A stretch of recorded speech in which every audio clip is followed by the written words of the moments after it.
Hai semuanya, kembali lagi dengan aku Hegi Silo di episode ketiga SOS Podcast. Gak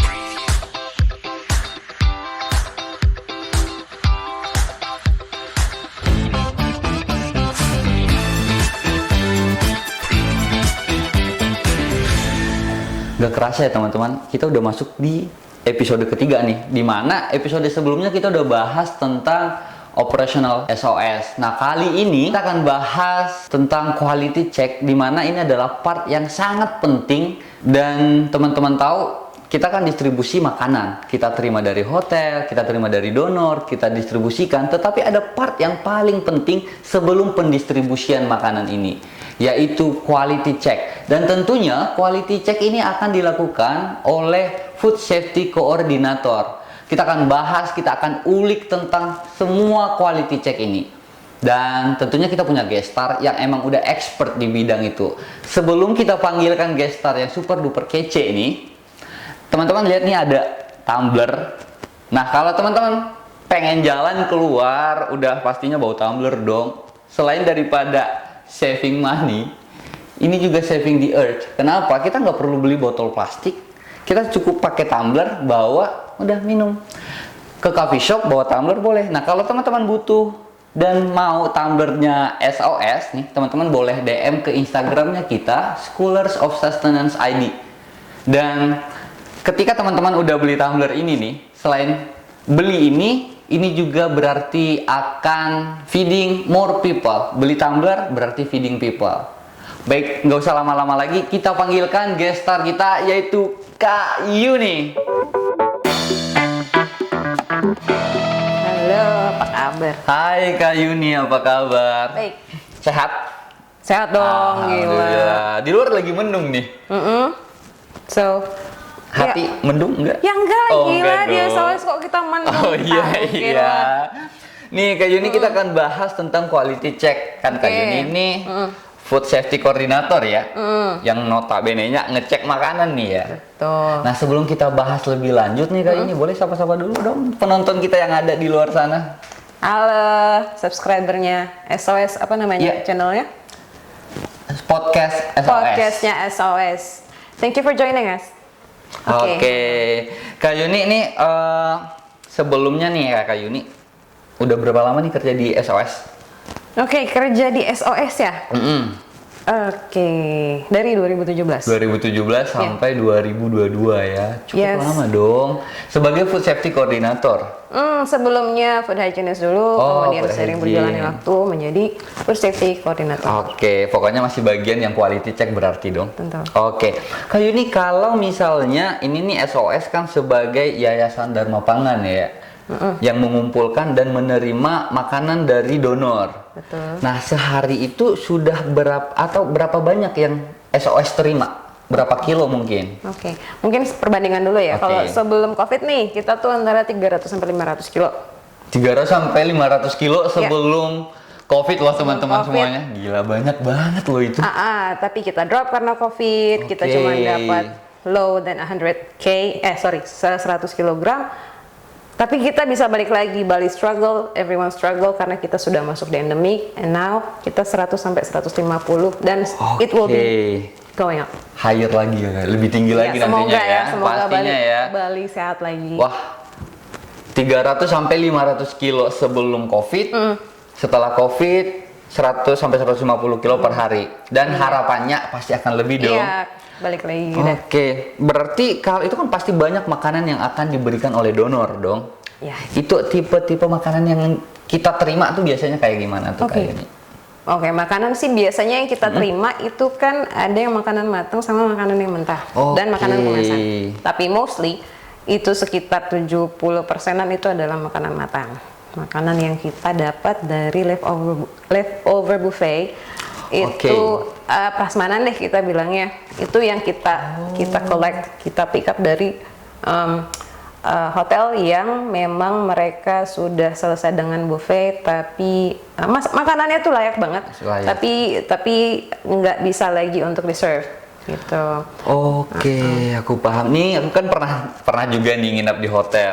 Kan emang kan ada makanan ya buffet tuh ya. Orang biasanya kan sarapan tuh jam 6 sampai jam 10. Betul. Nah, berarti di luar dari jam 10 emang pasti masih banyak lagi tuh makanan yang masih layak sebenarnya dimakan. Iya. Orang itu bukan dari piring ya. Bukan. Karena memang di tempatnya buffet. Itu yang akan kita rescue ya. Ya pasti dong. Oke. Itu yang kita ambil karena kan masih sisa nih, sisa di tray yang stainless Hotel yang mereka punya. Yang mereka Oke. punya itu yang kita collect dan kita kita quality check di sini di kantor dengan maksud di saat kita sudah quality check kita menjamin yang mana ini makanan layak untuk dikonsumsi di hari yang sama dengan catatan di hari yang sama ya untuk itu. Oke, jadi teman-teman, makanan yang kita terima hari itu akan kita distribusikan pada hari itu juga, benar? Betul. Oke, baik. Ini Kak Yuni, berarti banyak donor yang memberikan makanan itu. Apakah dari hotel aja atau siapa saja sih yang memberikan makanan itu ke kita untuk kita rescue? Oke, makanan tidak cuma hotel, ada juga restoran, Oke. ada supermarket. Bahkan kita pernah juga bikin community fridge. Jadi itu program yang misalnya nih kita belanja di satu gerai yang bisa dibilang kerja sama dengan SOS. Oke. Buy one, donate one. Kira-kira seperti itu.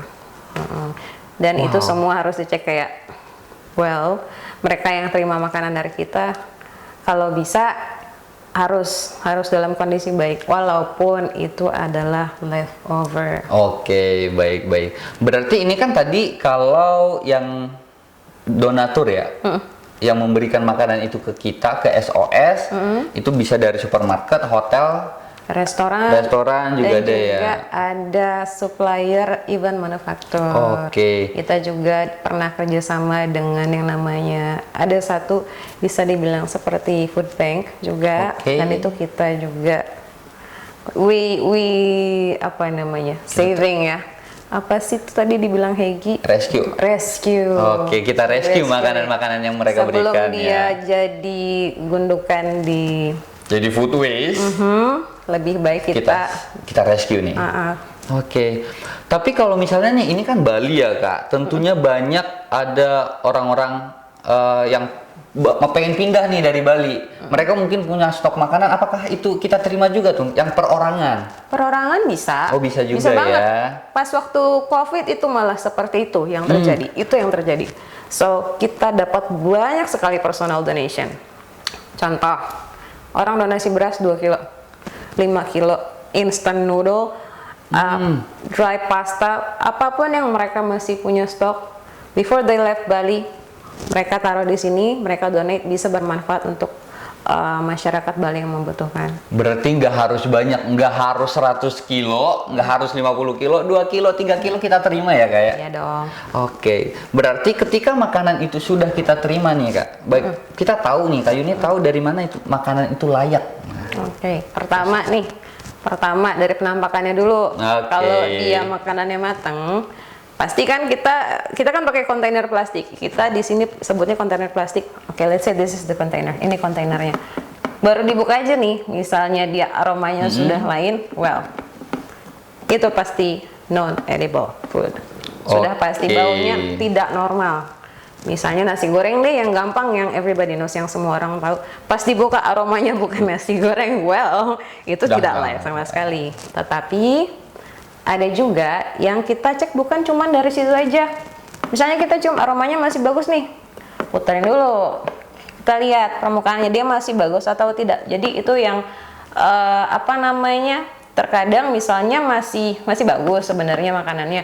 Tapi karena dia pada saat kondisi dimasukkan ke dalam kontainer ini langsung ditutup dan didinginkan, instantly kita masukin di coolernya kita atau di coolernya donor, dia akan ada di sini berair dan itu yang bikin cepat basi. Jadi biasanya itu kita tidak kirim. Oke, emang benar-benar kita cek ya kayak mungkin ada jamur, itu pasti akan kelihatan ya. Kalau jamur sih enggak ya, nasi goreng. Kalau untuk pasta, nasi goreng, instant noodle, ya kita cek nomor 1 dia dimasak kadaluarsanya. Di situ ada tulisan misalnya expired date-nya kapan, kita kirim jangan sampai kalau sudah expired, will be better jangan throw it away. Atau kita berikan kepada ada resipien kita yang menerima selain pangan untuk manusia juga untuk hewan ternak. Untuk itu kita ternak. berikan ke beliau, lebih bermanfaat. Berarti emang benar-benar no food waste ya kayak. Bahkan ketika ada pun makanan itu pasti akan digunakan untuk ternak. Jadi tidak akan menjadi sampah makanan yang membuat ada gas metana ya, merusak lapisan ozon bumi, nggak bisa ya. CO2 dan gas lain yang bikin ya begitulah ya. Oke, emang kita harus benar-benar no food waste ya kayak. Ya. Nah, berarti dengan makanan yang udah kita kumpulkan itu siapa aja yang akan menerima tuh Kak? Oke, yang terima yang dari awal SOS itu kita ke orphanage dulu. Maksud saya di sini adalah panti asuhan yang membutuhkan. Selain panti asuhan, kita juga kirim ke mental rehabilitation workshop. Jadi mereka yang pengidap gangguan jiwa berat, kita juga ke sana. Kita juga ke yayasan lain yang membantu street woman dan anak-anaknya. Di sana juga workshop yang memberdayakan mereka untuk membuat hal-hal yang gimana sih, karena mereka mungkin pendidikan ya tidak mumpuni, jadi mereka diberikan workshop seperti itu di yayasan tersebut.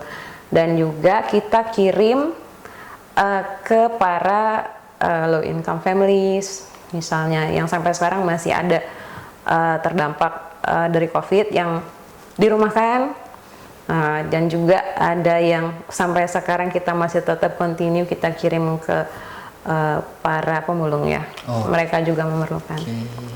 Berarti banyak penerima ya, kayak berarti banyak makanan, banyak juga yang menerima makanan itu. Satu lagi saya lupa untuk yang disability. Jadi untuk kayak ada yayasan yang mungkin dia tidak besar tapi hatinya luar biasa besar, hati mereka yang mengumpulkan anak-anak dengan kebutuhan khusus seperti Down syndrome dan juga satu lagi autism. Itu juga mereka memerlukan. Kenapa? Itu efeknya misalnya kita memberikan mereka makanan secara terjadwal. Itu lumayan memotong cost operasionalnya mereka untuk membeli makanan untuk anak-anak tersebut, untuk pasien-pasien tersebut. Jadi itu berdampak langsung. Cakupannya luas ya. Kalau tapi untuk penerimanya masih di area Bali. Masih di Bali. Oh, enggak juga. Kalau untuk makanan yang tadi yang untuk makanan yang kita terima hari itu untuk yang di Bali saja. Di Bali. Tapi tidak menutup kemungkinan misalnya ada bencana alam di luar Bali. Kayak waktu pada saat di Sumba Timur kemarin banjir, kita juga kirim ke sana. Kita juga di saat gempa di NTB juga kita sempat kirim ke sana. Itu kita bikin nasi kotak dari yang kita dapat, donasinya kita kirim ke sana juga. Jadi, kita NGO. Selagi semakin lebih luas kita bagikan, kenapa enggak ya? Di saat Indonesia mungkin yang kita bisa cakup, yang tidak baik-baik saja, itu kita gimana caranya kita bisa bantu. Kita mencoba ya. Wah, keren sih. SOS emang keren banget ya. Berarti selain daripada no food waste, zero food waste, berarti ini juga mengarah ke zero hunger jatuhnya ya kayak. Ya. Wah, no poverty ya. Wah, keren banget, keren sih ya. Semoga ya dengan adanya SOS, sustainability goals itu bisa kita capai bersama. Iya dong. Tapi nih, itu kan Kak Yuni banyak nih makanan yang akan kita terima. Tadi itu menggunakan kontainer box itu ya. Betul. Nah, cara pendistribusiannya itu gimana? Konsepnya Kakak membagikan itu gimana sih Kak? Apakah langsung bagikan ini siapa aja yang butuh ini, butuh roti siapa gitu, gimana konsepnya Kak? Ya, kita menyesuaikan. Yang terima siapa nih? Orphanage kah atau yayasan lain selain panti asuhan kah? Yang disable kah? Kita itu juga mempengaruhi. Misalnya ada yayasan yang kita kolaborasi, mereka hanya memerlukan sedikit, kita berikan sedikit. Ada yang memang dia bisa dia hanya makanan halal, kita berikan yang halal. Ada yang misalnya bisa terima semua, kita berikan. Dan satu lagi adalah dari jumlah resipien yang ada di masing-masing tempat itu juga kita kita partisi lah, bisa dibilang untuk hariannya. Dan juga menunya, di situ pasti kan kita dapat yang namanya makanan Indonesia itu ada nasi, pasti nasi, lauk, sayur, buah. Banyak ya. Terus buah bonus lah ya. Oke. Kue-kue, pastry, bread, roti yang itu lumayan banyak, dan kita bagi kalau bisa setiap resipien itu dapat. Oke. Jadi mereka bisa juga nyicipin, oh jadi buffetnya di hotel itu rasanya begini gitu. Dan ya tadi lumayan motong untuk cost operation mereka. Ya. Wah keren sih, berarti makanan-makanan itu kayak ini udah tahu ya. Misalnya panti asuhan A, mereka kan butuh seberapa banyak, itu akan dibagikan sesuai dengan porsinya mereka masing-masing. Dengan menggunakan kontainer box tadi juga ya.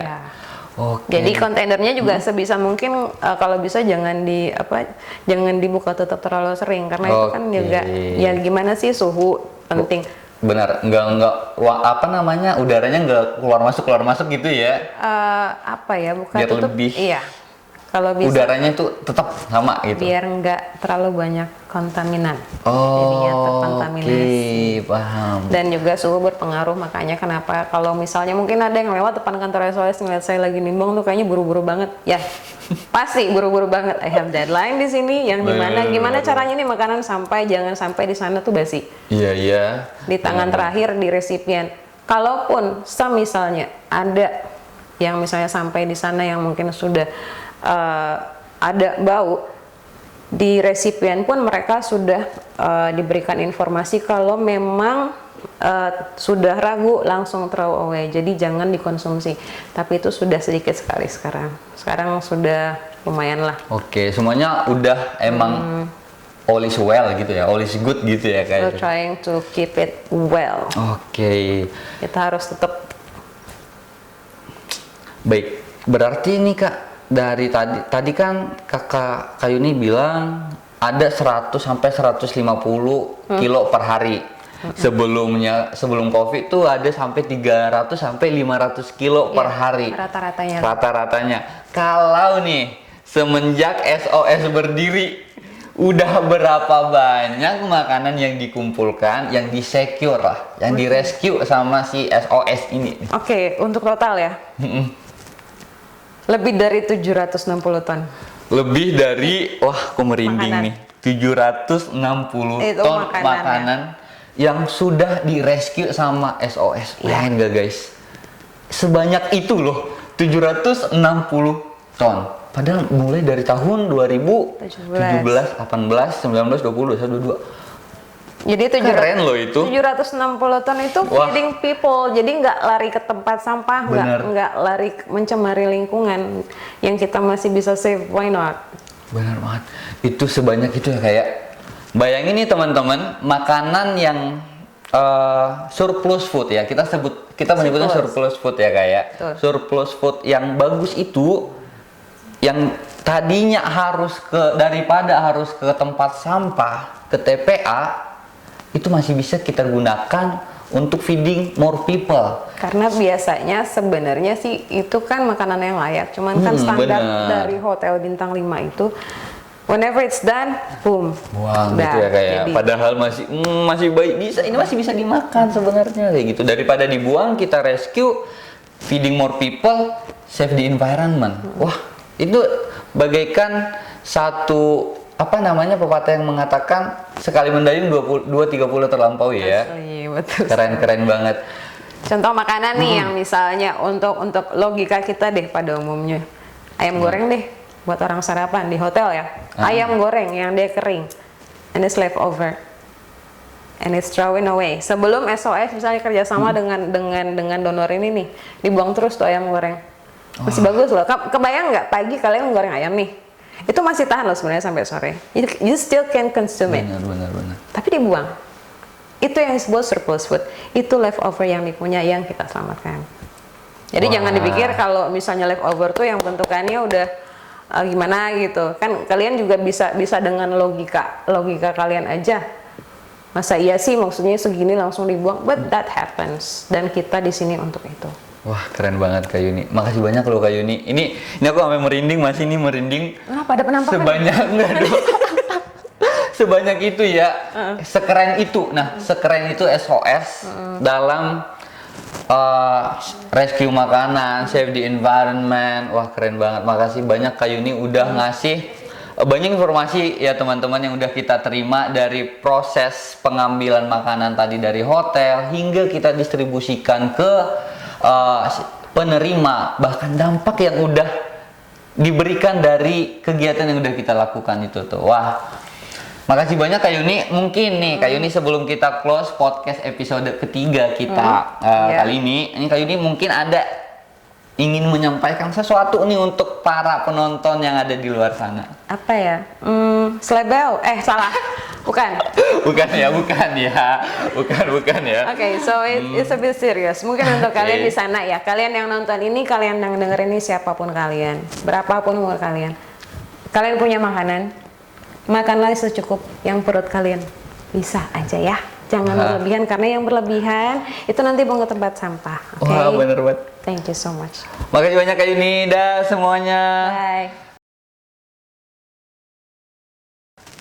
Kak Yuni silakan diminum dulu. Lucu nih. Dong. Nih Kak Yuni. Kalau gue mau punya gimana nih? Kak Yuni kalau mau beli boleh dong, tentunya kalau mau punya boleh. Teman-teman mungkin teman-temannya Kak Yuni nanti boleh DM ke Instagramnya SOS Coolers of Sustenance ID. Nah teman-teman boleh. Coba ya. Nggak ngejedak cocok. Boleh deh. Boleh ya. Bungkus satu nih. Wah, makasih banyak Kak Yuni. Kak Yuni udah bungkus teman-teman. Kapan bungkusnya? Kak Yuni nih, ini kita punya tagline nih. Kalau SOS Podcast tuh say no to food waste. Jadi emang kita nggak boleh kan? Gini? Gini aja nih. Say no to food waste. Kita boleh ulang ya Kak ya? Oke, closing nih terakhir nih. Ini janji yang terakhir nih. Kak Yuni pasti sibuk banget nih pasti. Oke. SOS Podcast. Say no to food waste.